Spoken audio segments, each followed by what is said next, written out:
Hello viewers, it's glad to know you're watching your program. It is Economic Insight and I'm your host, Paul Kingsley.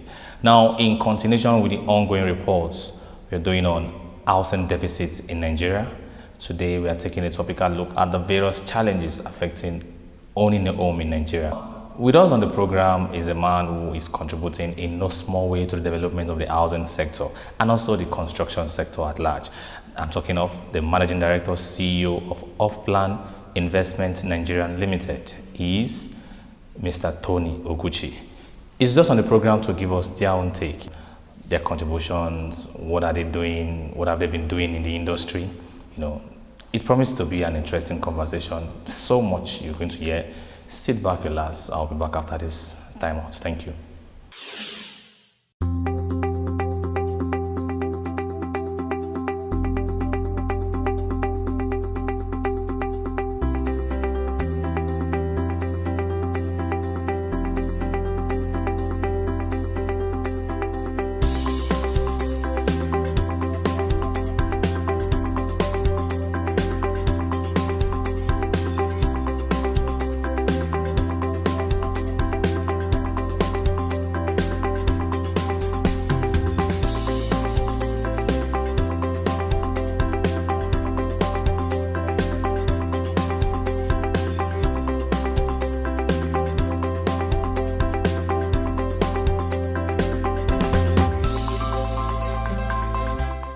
Offplan Investments Nigeria Limited has distinguished itself to become one of the leading real estate development companies in Nigeria with the aim of delivering high quality and affordable luxury homes to Nigerians. Mr. Tony Oguchi is the Managing Director, CEO. Offplan Nigeria Limited is a real estate development firm. We're focused on delivering affordable luxury in housing in Nigeria and West Africa. Offplan is our development arm. With Offplan Nigeria, we focus on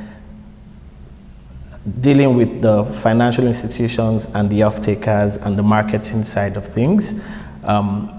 Whereas with RHS is the core construction company, focuses on the actual operations, the building, facility management, and any consultancy required. Mr. Tony Oguchi, having spent over 20 years of his life overseas, came back to Nigeria as an expatriate. The company was born out of keen desire to give back to Nigeria. Offplan was founded by 3 friends and partners from the UK, having spent the better part of 20 years in the UK, with many of these years in the real estate sector. We decided that it was time to make our own input into the dwindling fortunes in the Nigerian real estate sector.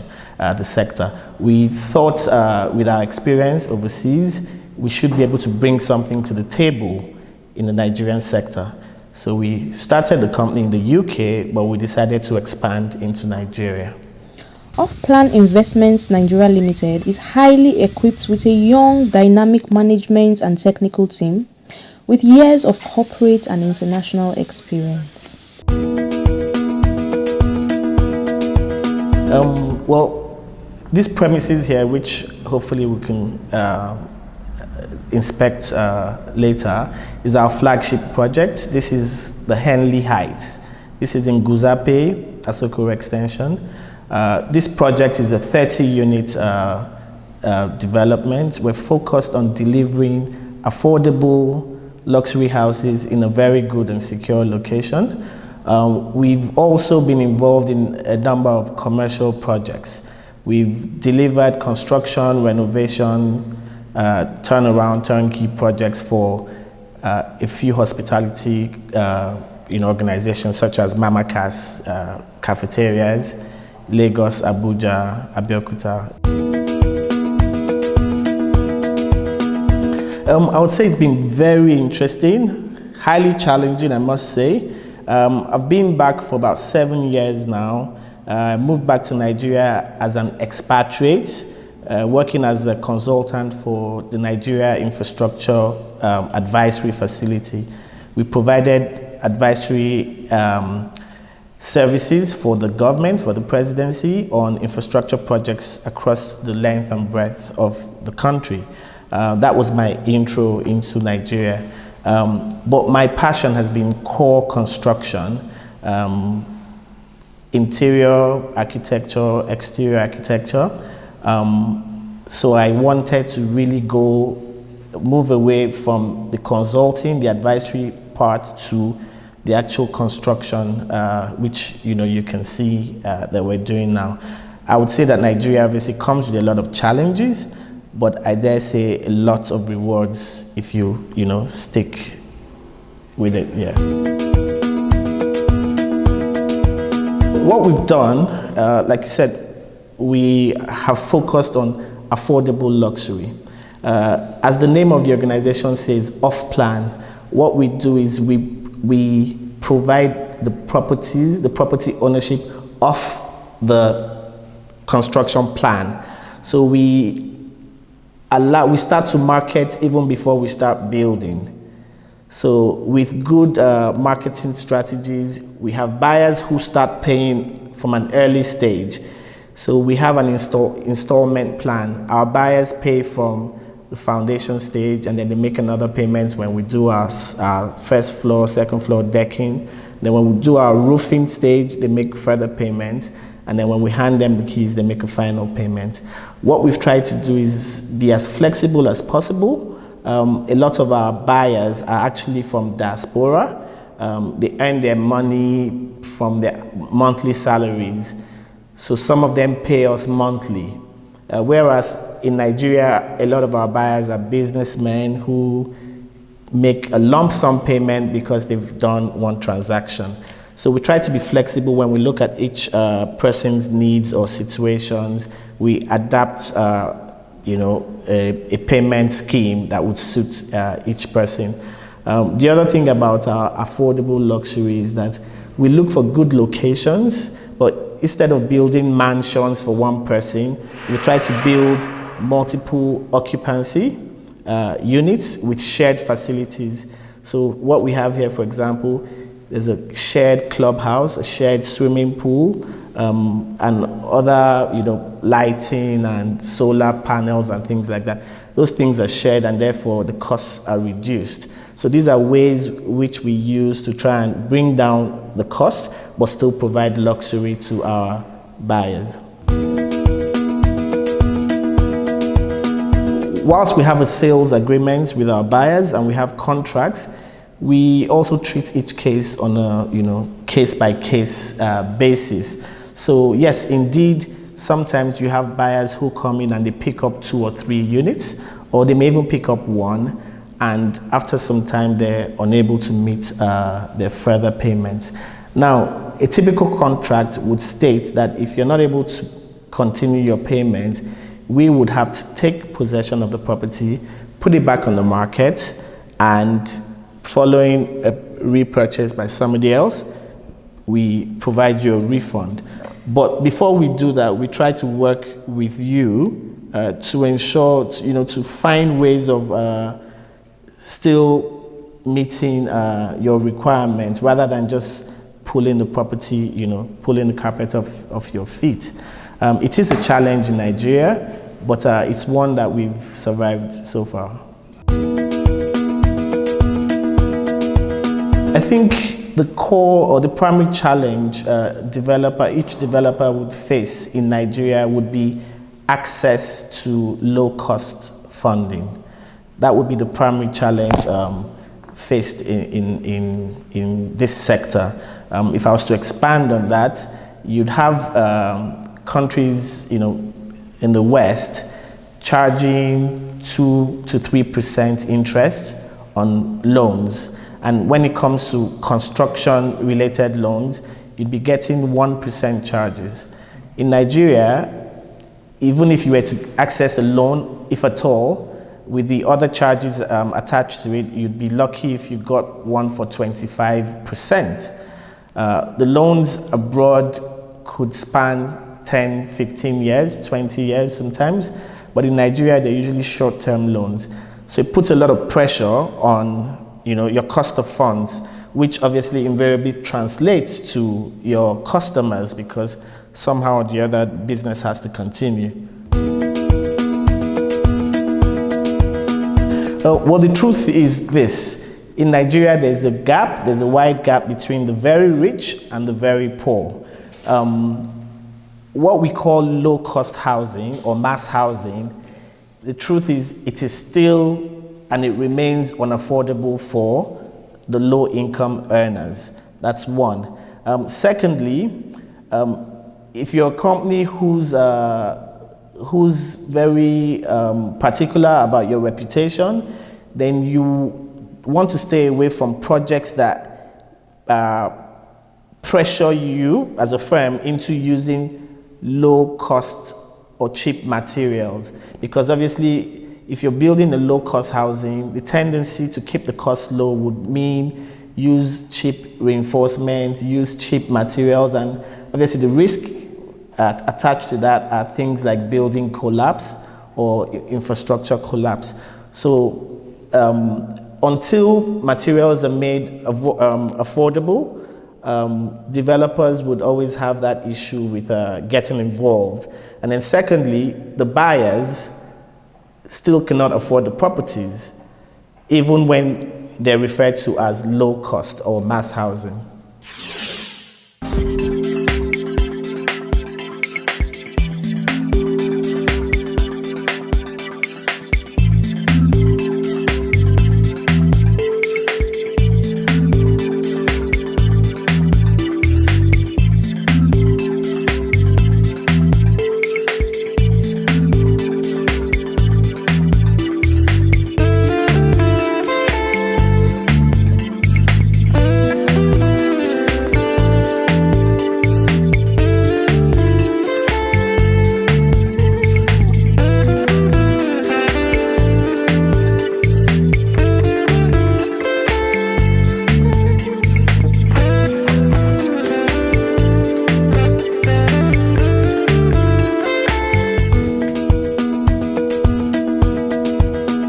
To a large extent, if we allowed market forces to come into play, then a lot of times low cost has a direct relationship with quality. My suggestion would be for the government of the day to subsidize some of these materials, to provide waivers and other policies that would allow materials being used for mass housing to have special importation waivers or manufacturing waivers. That way, the quality is maintained, but the costs are reduced. But you know, that's a job for the government to do and to enforce.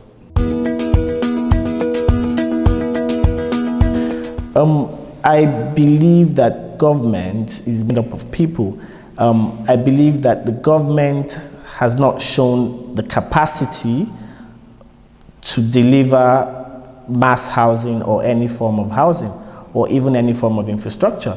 So if you look at the Western countries, you'd find that even the public facilities, airports, stadium, theaters, things like that are being built or taken over by the private sector. The private sector is profit-driven, but it's also service-driven. So I believe that a partnership between the private sector and the government would be key in delivering mass housing or any form of a public service facility. It's a joint effort, I believe. In Nigeria specifically, I think the banks have not got their acts together. I believe the policies of the governments have not keyed or tied in with what the financial institutions are doing. So even if you wanted to get a loan for construction, mass housing, or what have you, the banks would still be more interested in providing you a loan in double digits than any form of single-digit loan. It's a profit-driven sector. Until the policies by government are really implemented, the banks would always find a way to use their available capital, their funds, to provide to traders, importers who are ready to pay 25, 30%. Okay, if we go back a bit, I believe that in the 70s and 80s, there seemed to have been a drive towards having a mortgage system. The Federal Mortgage Bank was functional and existing then. I believe that what we see today, whilst I would not blame it entirely on the government, from my experience, in the West, the financial sector is reliant on trust. They use trust as a security. So in the West, you call it credit history.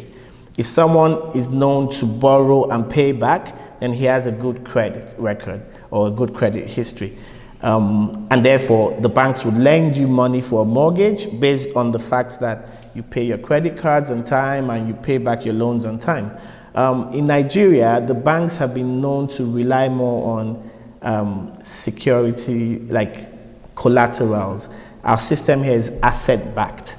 So if you go to a bank here to ask for a loan, they would ask you to bring your C of O and, So if you're looking for a mortgage, you do not have a C of O. You're trying to buy a property, or a developer is trying to build a house.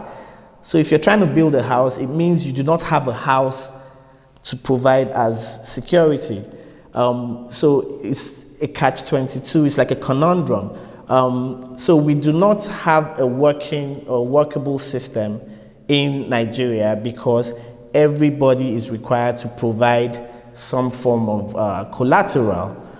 Whereas, overseas, they look at your borrowing history. If you've been good, they lend you. There's a trust system. So long and short is our mortgage system is, I believe, at an infancy stage or level. It's an interesting question. Nigeria's infrastructure, to be fair, we would say it's behind its peers or the contemporaries. I've had the opportunity to travel a lot. I've spent a few years in places like Dubai, South Africa, and of course England and the US. I would say that in terms of infrastructure, we are behind in Nigeria. People would blame it on, successive governments or failings in governance. But I think we all have a role to play. But yes, there's still a lot left to be desired when it comes to infrastructure delivery in Nigeria. In terms of maintenance culture in Nigeria, I think our issue has been one of the lack of awareness of maintenance itself. Apart from the funding requirements, it is true that in Nigeria you often see big, beautiful buildings this year, and when you look at it in 3-5 years, things are falling apart. So I'll, take you back to, UK, US, Dubai, places like that, Germany. What you find with their infrastructure and housing facilities is that these things have a lifespan. These things have a product lifespan. So you'd find in England, for example, a road which you and I feel is perfectly okay. You'd come in and they schedule this road for maintenance. These things are, scheduled maintenance. They may look okay to the naked eyes, but the manufacturers have deemed that this product lasts for 5 years. So once it's 5 years, they go, they remove it, and they replace it. They do not wait for the decay, they do not wait for accidents, they do not wait for the things to fall apart. Products have, a lifespan, but we lack that in Nigeria. We wait until a bridge collapses or starts cracking. We wait until the buildings really start flaking before we say, okay, it's time to repaint or to change this item. So until we start becoming strict on maintenance, product replacement, parts replacements, warranties, and things like that, we'll continue to have that problem. I am a project management professional. I actually have a Prince 2 practitioner certification from the UK. So yes, I would say from my knowledge and experience with so-called project managers in Nigeria, I know there's a deficiency. I think there's a lack of the requisite skill and knowledge in project management. There's a lot more to project management than just pointing fingers and shouting, barking orders at the workers. So yes, I would agree with the view that it's lacking in Nigeria. It's very important that you avoid shortcuts. You know, find what you like, prepare for it, study for it, work hard at it. Do not try to get to the top overnight. Avoid the shortcuts, I would say that. I would say follow your passion. I would use myself as an example. I'm here every day because I really enjoy this. I'm here 6 days a week. I could spend 12 hours a day here, and I'm here on Sundays as well. So it clearly means that this is my passion and I really enjoy it. I would say if you wanted to be successful, you need to follow your passion. Do what you enjoy and the money would follow. I would say work hard, be diligent, build integrity, and things will come to you. I'm a construction professional. I'm the MD of Offplan Nigeria and RHS International Construction. Having spent the better part of 20 years in the UK, I decided to move back home to try and contribute my quota to the real estate construction industry in Nigeria. I have an MBA, which I obtained in 1996 in Cardiff Business School. I also went back to school to study international construction management. When I realized that construction was really my thing, I went back to school to sort of, validate my experience and my passion. I've been involved in the real estate construction sector in Nigeria for about 7-8 years, and overseas for another, less than a decade prior to that. We have projects in Abuja and Lagos. We build, we carry out consultancy, we do renovations, we build for people, we build to sell. We're involved in commercial and residential real estate construction delivery. Interesting. I believe that's a fine place to leave it. Most a very big thank you, sir, for making our time to be with us out of your busy schedule.